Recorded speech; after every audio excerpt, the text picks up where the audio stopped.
Welcome back to another Room 1-on-1 from the Homeboys. The league is pushed to one side, the Champions League to another, and it's a big one. The Premier Sports Cup.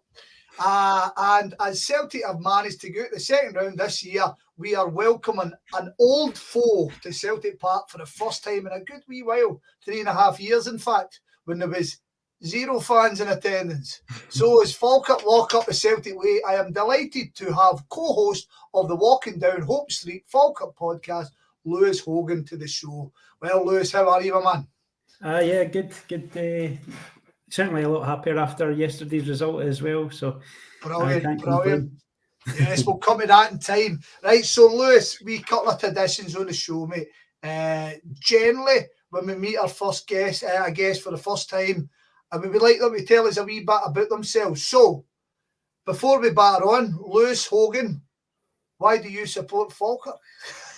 I'm born and bred Falkirk. Lived here all my life. Probably. I'm sorry, mate. Sorry about that. Was that sorry? I says I'm sorry about that. Someone's got to live here. But from the house I grew up in, I've only moved about a mile. But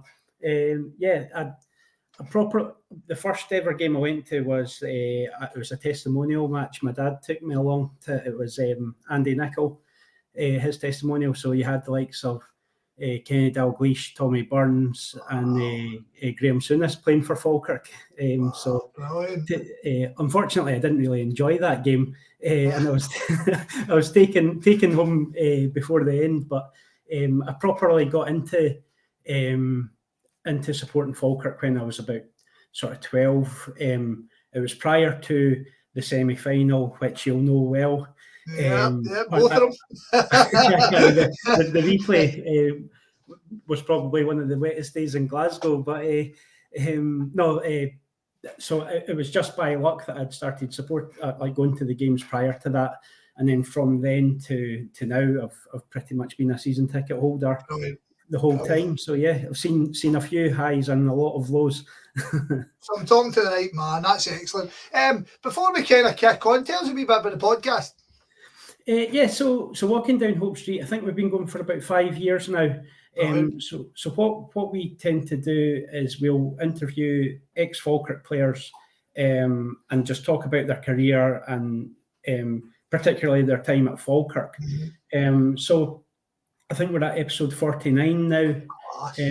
It's good, and we try and do them all face to face. COVID was obviously a challenge, but then that allowed us to get guys that are in Australia and things like that, and people like Craig Brown as well, which was great to speak to him. It was something else. He had some stories, so it's just more to get a bit of an insight into like these Falkirk players who you obviously hear about the stories about the big guys, but you don't really hear about the stories about the Falkirk boys. So definitely, and like you say, it's definitely an interesting. I think it's a great, because obviously there's a million Celtic podcasts, and the big wigs are now at a point where they're charging people to get interviewed. But I done one way. He was a friend. He's my friend's cousin, and he was on the books with Celtic as a boy. Made one appearance and then come down the leagues and played junior and stuff. And we sat talking about him and see his story. It's magic. It was really, really good. And it just gives you that different scope of what a football player's life and obviously, generally the majority of my life, Falkirk have been floating about the Premier League, First Division, or Championship. You know what I mean? But it's only recently that you guys have kind of took that wee stumble down.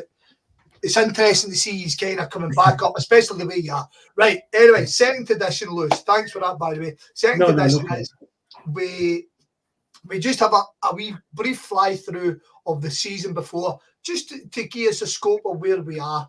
And I don't think it's going to be a hardship for you looking back at last season. Right, so we'll rattle in. As always, anything you want to jump in, you're more than welcome. Former Celtic super scout and former Hearts Wraith Rover Livingston manager John McGlynn took the club into his second full season after that second place in the Scottish League One the previous season, missing out on promotion to Airdrie. So the League Cup kicked off in July, drawing with Spartans, Partick Thistle, Dundee United and Peterhead. 2 wins and a draw and an extra point and a narrow defeat to Dundee United wasn't enough, as Partick Thistle edged the group by a point and the League Cup was ended before it started. Yep. In the Scottish Cup, a 3-0 home win over Formartine United was followed by a 4th round 2-1 defeat to Bonnyrigg Rose, and the Scottish Cup followed suit and was gone for the season. I would imagine at that point you wouldn't really care. I mean, I think it's just that it's always good to get the financial sort of bonus, but the way that the league went, obviously, I think you'll obviously come onto it, but the league form speaks for itself, I guess. Yeah. So we'll get the Challenge Cup out of the way. We fared a bit better. And away win over Ayr United set the team on our way. Followed that with 2 great home wins over Queen's Park and Dundee United 4-2, setting up a home semi-final tie against the New Saints from Wales. 26-minute goal was enough to settle the tie for the visitors as they progressed to the final and lost to Airdrie in Falkirk. Right, anyway, the league is where it was at. What a season. An unbeaten year of football, catching many plaudits on the way, clinching the title with 5 games to spare and battering poor Montrose 7-1 on the way. So in the 36 games played, 27 wins, 9 draws, 0 defeats, 96 goals scored, 28 conceded, a goal difference of plus 68, 90 points on board, 16 ahead of Hamilton Accies, who in turn won the playoff and got themselves promoted. League champions, promotion back to the championship for the first time in 5 seasons. So disappointment in the cups, but after coming second the previous season, albeit to a ramping Dunfermline, the league was the aim, done it in style. You must have been chuffed, mate.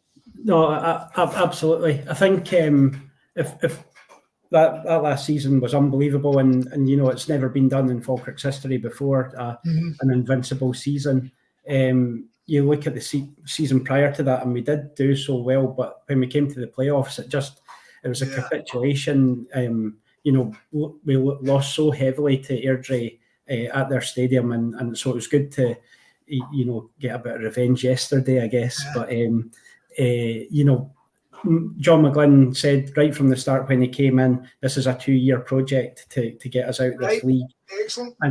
And you know, I would say a lot of the fans were pretty upset with the playoff, like how badly the playoffs went the season before.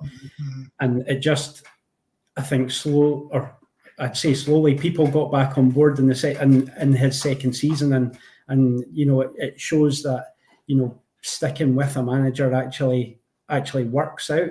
Right. So would there been a wee bit a backlash on him for the playoff? Would there? There was not over. I can't imagine overwhelmed me, but still enough.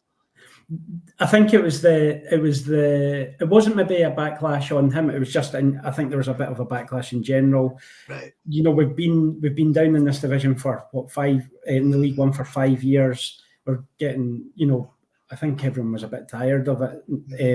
And you know, I think just because we lost so heavily to Airdrie, it was difficult to take. But you know, the last season has sort of put that into insignificance. You hardly even remember the season before because of how well last season went. So I would also imagine, obviously, the start you've had, and we'll come to that in more detail in a minute, but the start you've had this season league-wise would almost justify that other year in there, because you look like a much more settled squad and unit.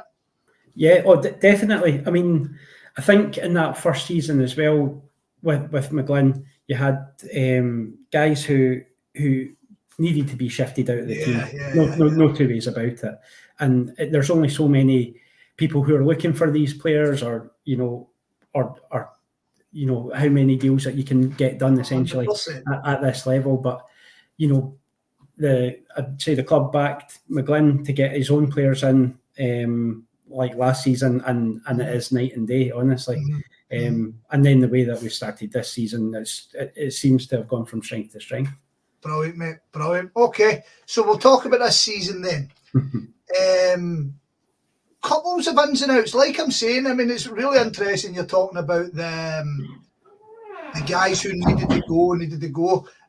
I've spoken about it in your main show. I was watching Les Ferdinand on the Overlap, and now Les Ferdinand on the director of football thing. Yeah. And he says, well, we get relegated, and I'm thinking, right, we'll get straight back up. I just get rid of him and him and him. I couldn't get rid of him and him and him and him. It's fucking, we're all championship manager heads, aren't we? I will just get shot at him and we'll bring this in. Whereas these guys are going, I'm not going anywhere. So you might need that, right? So let's get into it, right? So most of the squad retained. Stephen McGinn, who turned out 64 times over the last 2 seasons, retired. Subsequently took up an under-18 coaching role with former club St Mirren. Brad Mackay, the 31-year-old centre-back who was on loan at Celtic last season, joined Brecon City on a free. And Ola Lawal, the 22-year-old attacking midfielder, was released. Jordan Allen, Reece Walker, Logan Sinclair moved to Clyde, Cowdenbeath and Gallifreydine respectively. So the ends, Michael McKenna, 33-year-old former Livingston and Arbroath midfielder, was picked up on a free in a 1-year deal. Ethan Ross, 23-year-old midfielder, was signed from Raith Rovers on a free after turning out for his last season on loan. Jamie Snedden, 26-year-old goalkeeper, was picked up for Partick Thistle after making over 125 appearances. And finally, the big one, Dylan Tate, 22-year-old midfielder, also saw his loan spell made permanent as he signed up in the summer for an undisclosed fee. Now, not a lot there, but I'm sure you've seen them all, especially the ones in loan and stuff like that. Were you happy with them, Indo?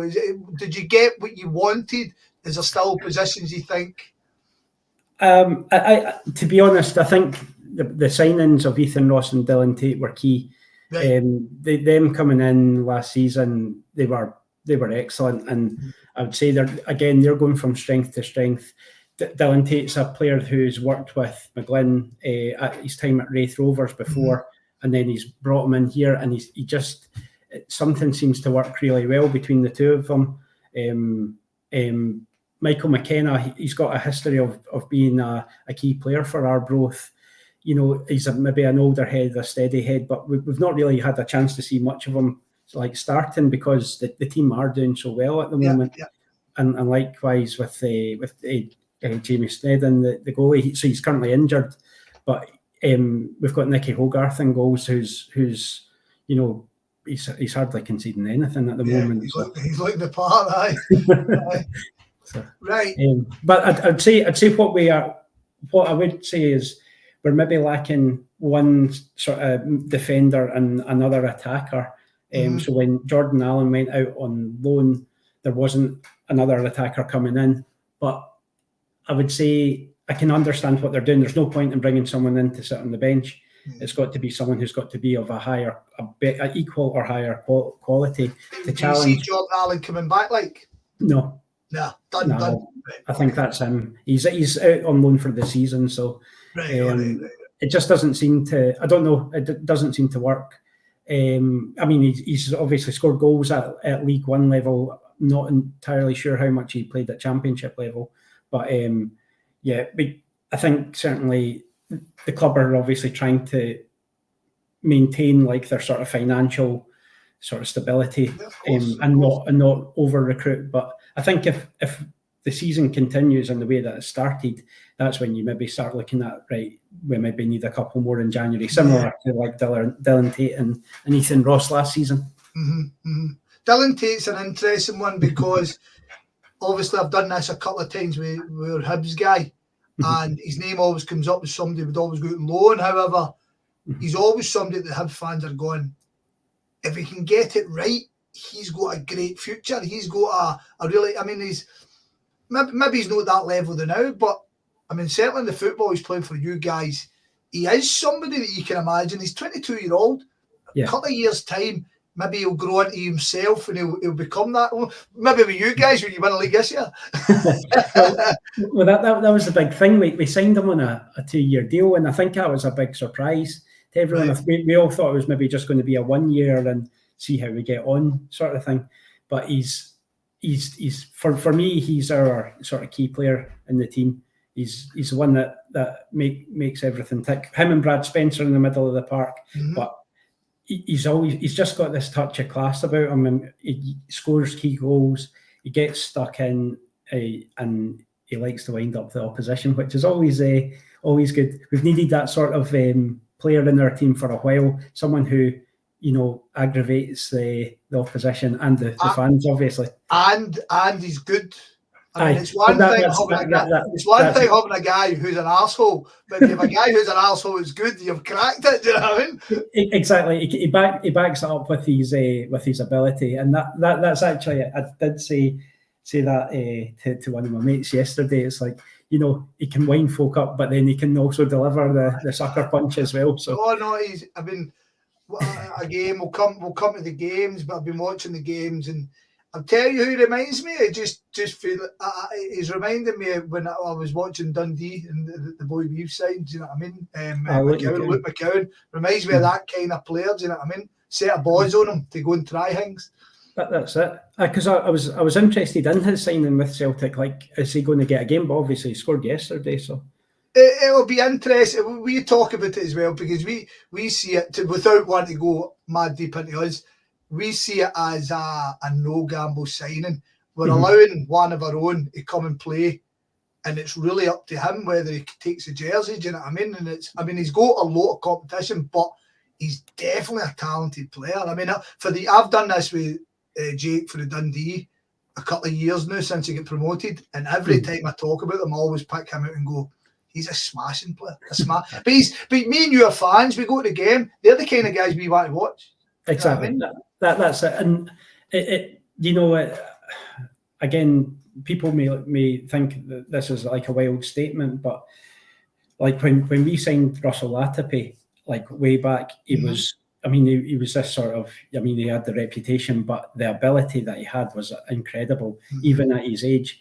And I'm trying to think of a player that we've signed since Russell Latipi that's had that effect, like on the team, and the fans love him, absolutely love him.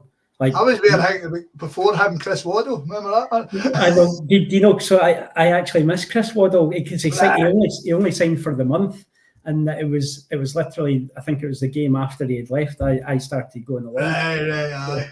But yeah, I mean, I can remember being outside the ground and hearing like the roar and seeing the crowds going in, and I'm going, I fancy a bit of that. So. Yeah. Chris Waddle, fucking hell, man. Even old days, showing ages here, haven't we? That's it. Not many people can say that they've signed someone like him.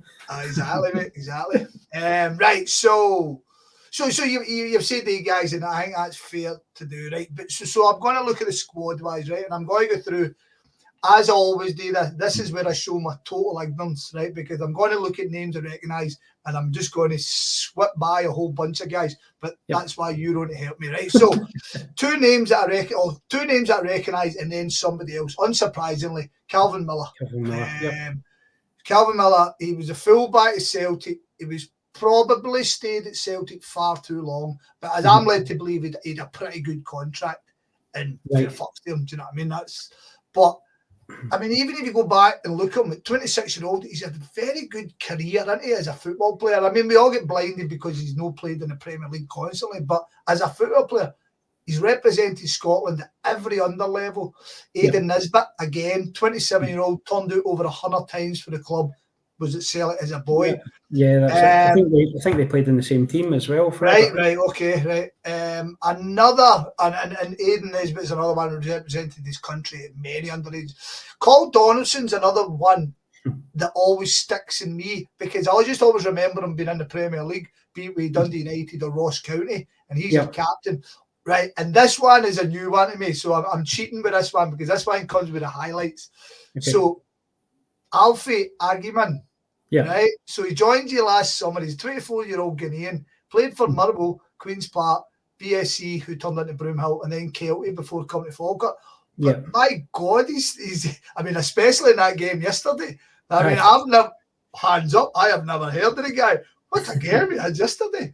Yeah, so I think there's another Falkirk podcast called Falkirk Daft, and they've sort of nicknamed him Captain Chaos. Right, one of these guys, aye. Yeah, like no one knows what he's going to do, including him. So, but he is an absolute handful. I can remember the first time that I saw him play. He was playing for Kelty against us, and I'm sure he scored 2, and he absolutely ruined our defence. This was in McGlynn's first season, and I think it was basically, well, not just that game, but that and other appearances that season sealed it for him. But yeah, no, the guys that you've mentioned, like Nesbitt's been here for a while now, and he's made himself. He's injured at the moment, but he's made himself quite indispensable in the team. I don't know. As the years have gone on, he's improved with us, I would say, massively. Calvin Miller has just been unbelievable since he's come in as well. So influential. Everyone used to talk about, or like in prior seasons, we talk about Callum Morrison as being, the key player for getting the goals and things like that. But you've got Callum Morrison on one side and then Calvin Miller on the other side, and they're as dangerous as each other, I would say, at this level anyway. So again, he's moved forward from that left back position to a sort of left winger role, and I think it suits him, to be fair. He seems to manage to time the runs really well and behind the defence. So. Callum Morrison's only 25 as well. Do you know what I mean? Still young guys, eh? Yeah, absolutely. So you've got your older heads. You're probably looking at likes of your Cole Donaldson. I think Brad Spencer's maybe 27, something like that. You're calling him the old head, aren't you? Yeah, that's it. Michael McKenna's, I think, the only one that's plus 30 in the team. So, wow, really? Aye. Fucking hell. But yeah, the thing that I find is quite good with the team, and it's the squad, is the fact that last year you had Finn Yates playing right back and Leon McCann playing left back. Neither of them can get in the team at the moment, because we signed this boy Keelan Adams from Cumbernauld, and he is absolutely flying. Stay for Cumbernauld and he's flying in. Oh, that's excellent. That's great. And then we've got Sean Mackey at left back, who scored the second goal yesterday, and he couldn't get a game last season. But it's a good, he's stayed on for another year. He got a game towards the end of the season because I think it was Liam McCann had an injury, but it shows how, like, the sort of strength and depth there. But and there doesn't seem to be sort of any unrest if you're not getting a game. If we're winning games, then you can't disrupt that team. 100%, mate. 100%. Right. So who else that we've no mentioned do you think is a guy come Sunday that whatever happens you'll be going? By the way, he's a smashing me player. What do you think?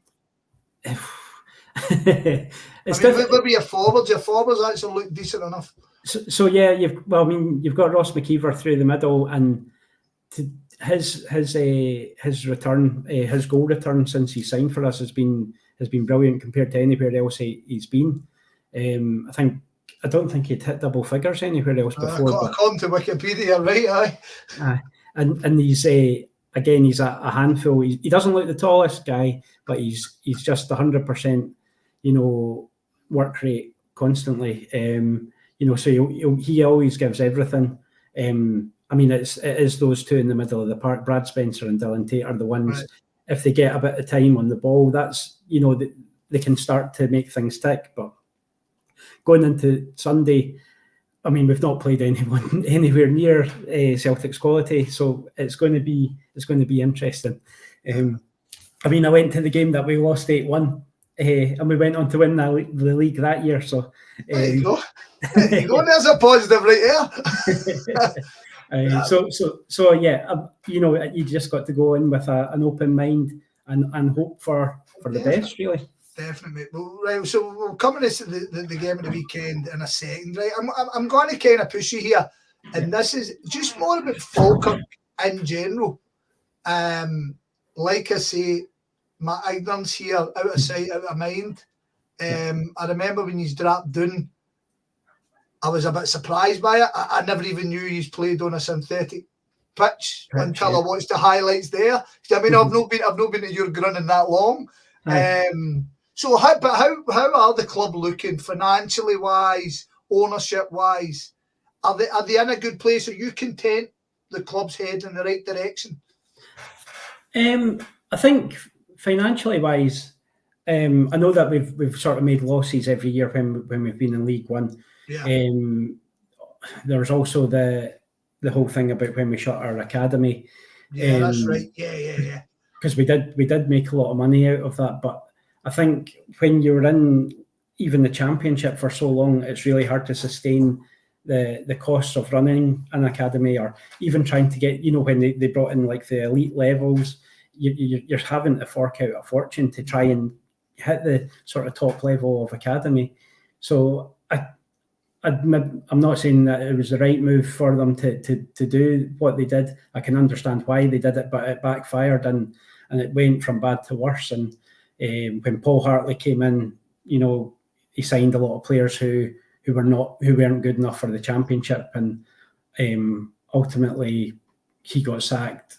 Ray McKinnon came in, and then it was too little, too late. And then it's just been this 5 years. It's been a sort of reset. There's a sort of Falkirk Supporter Society who now own, I think they've got like a majority shareholding, or certainly one of the majority shareholdings in the club now. Really? Yeah. That's excellent. I never knew that at all. That's excellent. Great stuff. But I think if you're looking at long term, like, I think this is a good model to have sort of fan ownership and to bring a bit of stability in the club. But if you're looking long term, say you get to the Premier League, you want to sustain in the Premier League, you want to build a fourth stand, things like that. It's going to be a tough ask, I would say, 100%. if you're relying on fans to stump up for that. So. I mean, you see with Motherwell, obviously the infrastructure's there. Motherwell's went through their own financial troubles, so for them to kind of get themselves into positions excellent, to the point that they've had bids, they've had tries. The Netflix guy trying to come in and stuff. But like what Hearts is doing is unbelievable. Do you know what I mean? But I mean, it's one thing said, as you say, if Falkirk want to kind of get themselves up, get themselves back in the Premier League, get themselves signing next level of guys, then you need that wee bit more investment. Yeah, definitely. I think I don't give a big carrot in your shirt anymore. It's still there. but no, I think we've had various different sort of fan groups. So I was involved in one called Burn for Life, where people would put £10 a month in, and then that would go towards like signing new players. That sort of got rolled into the Falkirk Supporter Society. But I think, when these initiatives started, we were never on a good footing on the pitch. And I think you need to have a successful team on the pitch to make it successful for these other initiatives. The other thing that I think has made a massive difference, certainly last season, and it's all into this season, is we've got like an ultra section now. Right. So they're good, to be fair. The noise that comes out of them, I mean, again, it's not Celtic Park size, but it makes a massive difference at Falkirk Stadium, absolutely, and away. I clocked them at the Dunfermline game. I watched that one. Some supporters took up with Dunfermline. That's it. So they're obviously our rivals, and I think we're near on 2,000 supporters. So it just shows that even with like how bad things have been for like the past sort of 5 years in League One, we've kept that core support and we've actually grown it. And excellent. I mean, I don't know, you're hearing about people who are starting to support the club like this season, older guys who have been at other, like, supporting other clubs before, but we're in a good place geographically to grow the club or grow the support. I think you've got, in the area of Falkirk and surrounding areas, you've got 150,000 people, so you can certainly push on that. So, well, it doesn't help when you're playing some decent football, does it? Doesn't it hurt, should I say? Yeah, definitely. Right. So we'll have a gander at this season. I'll fly through the results and stuff like that, and then we can come back on ourselves and just have a chat about it.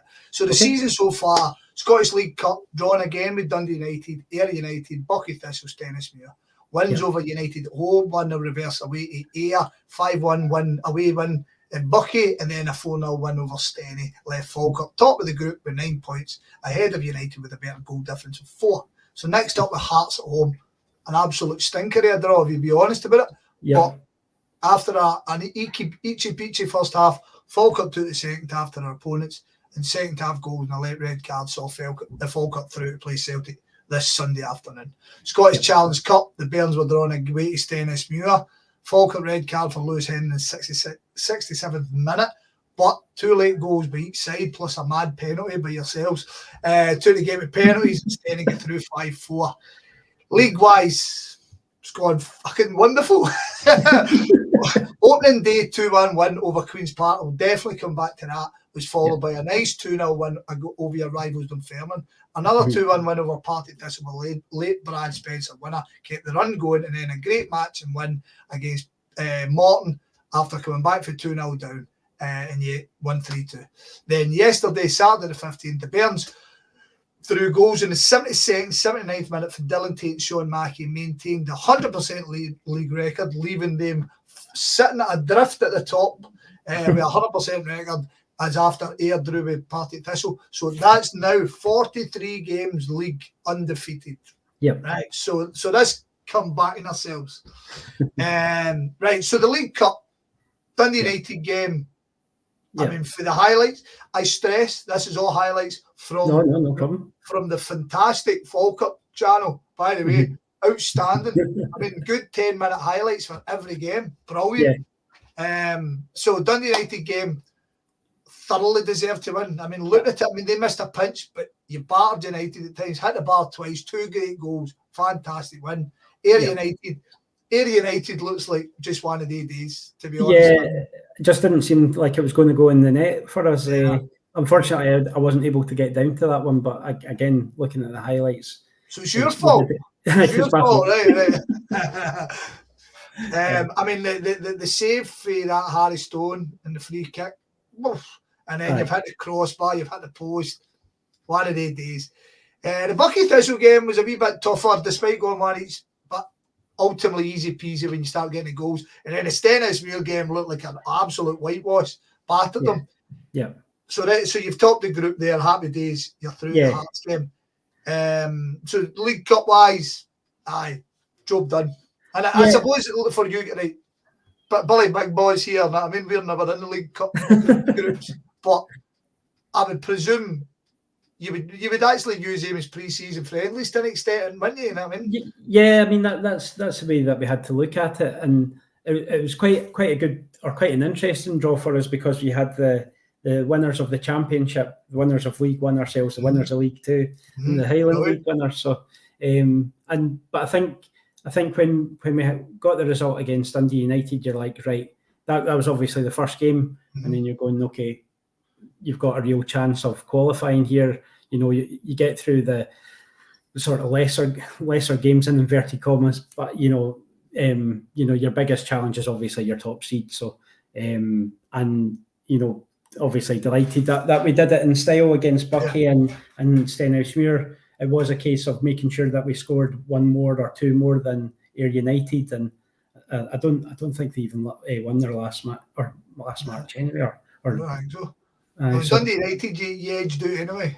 That's right, and then obviously the Hearts game after a couple of sort of shaky points at the start. That's right. Yeah. Second half in particular, we sort of steamrolled them. So that's my summary. It was maybe fortunate to get to 0-0 after the early stages. I've hit the bar. Maybe should have done better. But you grew into the game. You've had a great chance in the first half, dragged it wide, and then second half battered them. Battered them. The Queen's Park game. Now, I watched, as you can imagine, I'm skipping through some highlights. But the Queen's Park game, I watched the whole thing. It looked like a beastie game of football. Because Queen's Park played some decent football. You've scored an own goal. Dom Thomas's goal was a fucking belter. And then you guys have scored end to end. Looked a brilliant game. And to come out the end, you must have been buzzing. Oh, absolutely. And, you're on, that was the Friday night game on the TV. So you want to go out and make a statement, show that you're here to compete. You're not just making up the numbers. And certainly we've experienced sort of Queen's Park in League One as well with their injection of finances and stuff like that. So it was good to go and sort of not just match them, but beat them. You going, when they got the goal back, we went straight up the park and went for it, and it's sort of set the standard for the season, I think. Right, so then you've got that Dunfermline game. I think the wind played its part that day. It was a big windy day. A great one. Yeah, I think absolutely. I mean, again, they've had the sort of bragging rights over us for sort of the last season, beating us to the league, and I'd say probably quite comfortably for them in the end. But to get that win, bringing a big crowd, as you say, to the stadium, and I think we could have probably done a bit more damage to them as well. I think so.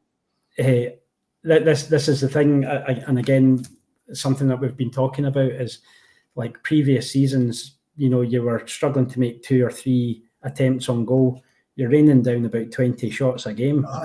So as long as a few of them go in, that's the main thing. Well, the next 2 games, I mean, Partick Thistle, it looks like a narrow win, but again, by the highlights, admittedly Falkirk highlights, it looked like one of the days where one bit of solo fucking magnificence for them was going to get them a draw, but he's stepped up. I mean, Henderson scored an absolute fucking peach that day and all, do you know what I mean? But I want to come to the Morton game, right? The Morton game, never a penalty, and they should have had a penalty. No chance. That's a dive. So you were 2-0 down, and you worked your way back in, and you got a penalty, and then you've ended up winning it. I mean, I think you've stole it, but sometimes you need to get it. I mean, that's the Dylan Tate effect. He gets poleaxed in the box, definite penalty, and then he rolls in the equaliser as well. So and celebrates in front of the fans. Damn straight, man. Damn straight. You've obviously got that Stennis Muir game. I think another one of the days. If you've won 4-0 again, I don't think anybody would have moaned that day. No, that was an opportunity for some of the guys who weren't getting a game to come in and have a go. And to be fair, on another day, we would have won comfortably. The penalty miss is a bit of a bizarre one. He's kicked it off his other foot and it's gone in. But the boy Jameson in goals for Stenhouse-Muir, he's well experienced. He's had a great game as well. So fair play to them. They've edged us out in the penalties and that's it. But we've just got to focus on what we've got now. Oh, eyes the big prize. Lewis. So we'll finish off obviously with yesterday's game. First half again looked like a really, really good game of football. Like 2 teams. I mean, you guys have had plaudits for the last year. Airdrie have had plaudits for the last 2 years, and the 2 years try to play football. But the second half, total domination, deserved your win. I'd say there's a big win factor in that one as well. So the first half, like Airdrie had the wind with them, and that was when they got maybe a couple of chances, and we were still managing to play it out of the defence and create chances of our own. I mean, in the second half it was total domination, but again, you look at it, I think we hit the post 3 times, hit the crossbar once as well, and we've missed 2 one-on-ones. But then it's a world day from Dylan Tate, and then he's set up Sean Mackey on the left as well. It's a good goal as well. It's a great goal. But Mackey was desperate for a goal. The number of times he was hitting shots there. So, but it's a great style of football. It's that's your 2 full-backs are right up attacking. It's strange to see as a Falkirk supporter, I'm not going to lie. Mate, I can tell you're a professional because that segue was magnificent. You've took me right into my next thing, right? So, guys like Open Goal, guys on Clyde, whoever you listen to, they've always been very complimentary about the style of football. Now, I've freely admitted I don't catch much Falkirk stuff, if any. So I'm watching it there and I'm watching the games. It does look like a very enjoyable way to play football. Obviously, you've got that synthetic pitch. That's never been a great bugbear of mine, even though it does frustrate a hell of a lot of Celtic fans. Yeah. But I would imagine that helps you to play, because the football you're playing is on the deck, it's playing out for the back, it's playing through your midfield. But what's interesting as well, on top of that, Calvin Miller's deliveries are making these really dangerous at set pieces as well. The amount of headers, and it's very interesting because obviously as a Celtic fan, we get a lot of penalties because we're always attacking. And you guys seem to be doing the same. Seem to be getting lots of penalties, lots of shout for penalties because you're always in the front foot. It must be great to watch. Must be great. Yeah, no, I mean, like speaking to my dad and my brother about it. I mean, none of us have really sort of expected us to play anything like this, or you know, we've not experienced anything like this in a long time. I think the last time, I mean, there's certain teams that I go back to that I can remember, and like when we had Ian McCall for like the 6 months, and he did like Hearts 4-0, and it was that same sort of expansive attacking football, attacking fullbacks.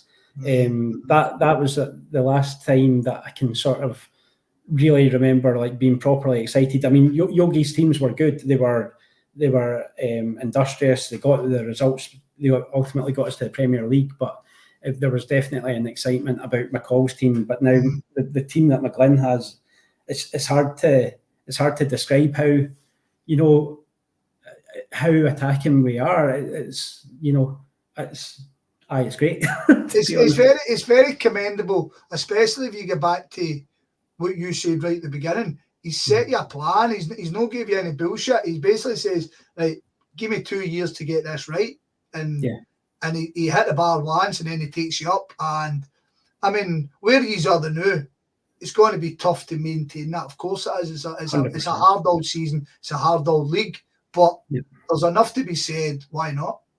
I know there's enough to be said. Definitely, and I think that's it. You just got to take it one game at a time just now. I mean, I think my biggest fear is, you know, when that run comes to an end, is how do we bounce back from it? You know, it's showing that sort of character to just dust it off and go, right, well, let's go again. So let's start a new one. Yeah. So you know, I'm hopeful that I think the next 3 league games are, I don't know in what order, but it's certainly against Wraith, Livingston and Ayr. So I think they're our 3 biggest challenges. Even with Wraith at the bottom of the league, considering how strong they've been in the past couple of years, you can't write them off. Yeah, away to Wraith on the 28th, and then the 5th October home to Ayr United, which you've already seen what they can do on the counter.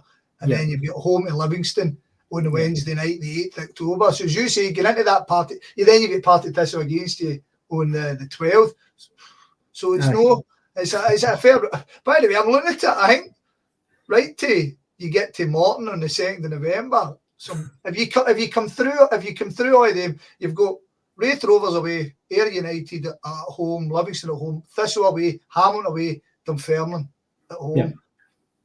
If you're coming through that, maybe a defeat in there, maybe a draw, 2 draws or something, if you're coming through that and you're still kind of floating about, then you must be going, aye, why not? That's it. Certainly good. You know, this season for me was like ultimately safety is the main thing. But, you know, if you can push to sort of mid-level, potentially playoff places, then perfect. But, you know, five wins out of 5, can't complain. No. Take as it comes, my man. Take as it comes. Right, okay, let's go on to the weekend. Right, so I will try my best to not be patronising, right? I will try my best. If I'm patronising, I don't mean to be. No, not at all. So this weekend, right, what are your thoughts on how you would set up a team? How do you think McGlynn will set up? Is McGlynn capable of changing you into a fucking sit back, see how it goes team? Or because the honest thing, you've just spoke about it could be a doing. The football you play suits us. You know that? Do you know what I mean? That's the football you guys play. It's open, it's expansive, it forces the game on the opposition. Yeah. That creates a lot of space for us. So I think for me, if you try and change it to an ultra defensive formation, I think you're asking for trouble.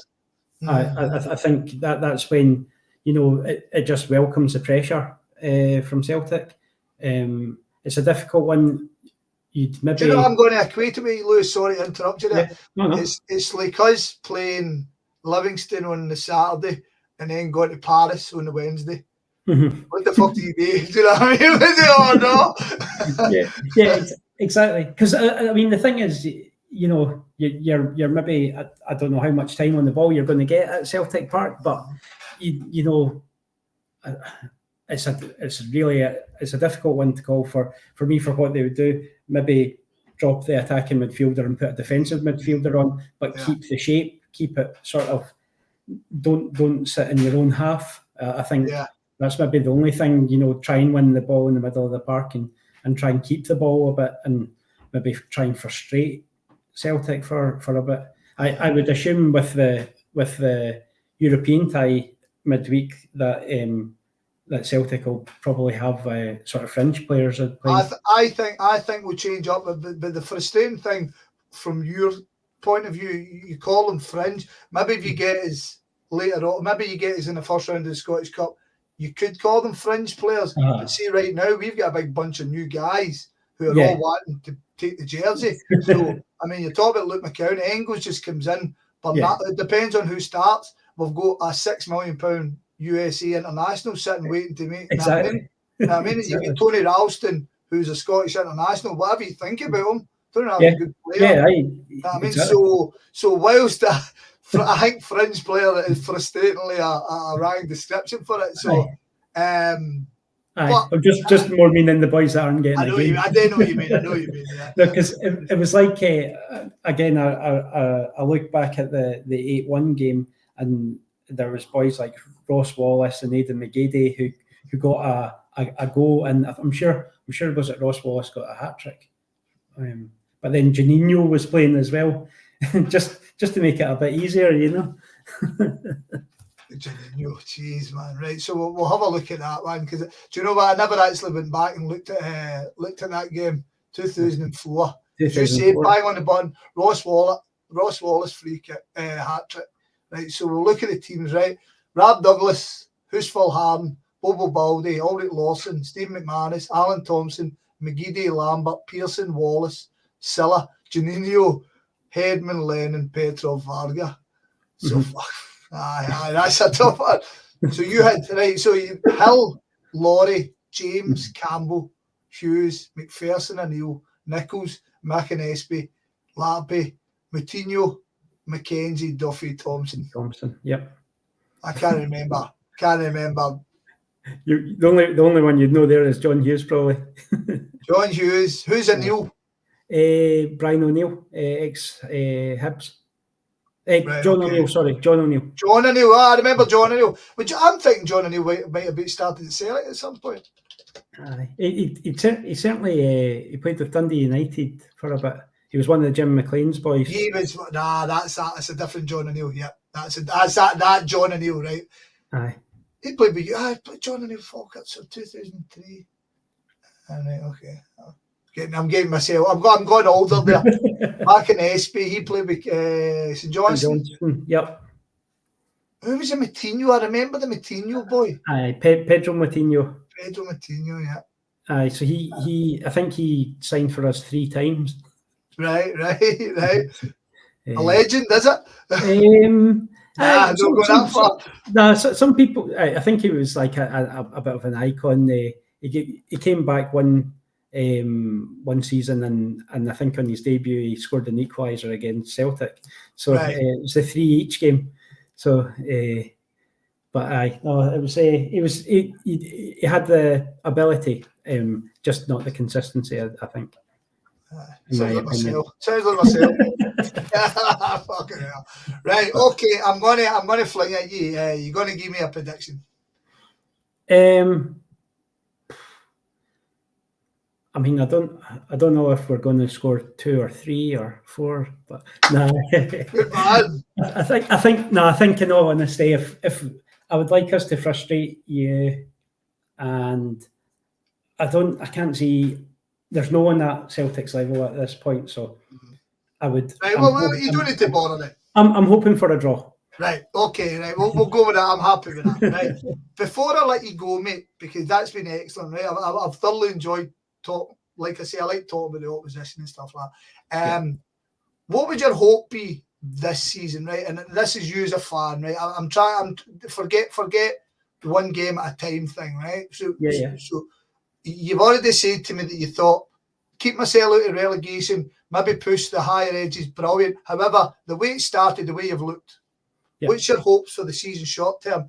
But then after that, tell me your hopes for the club long term.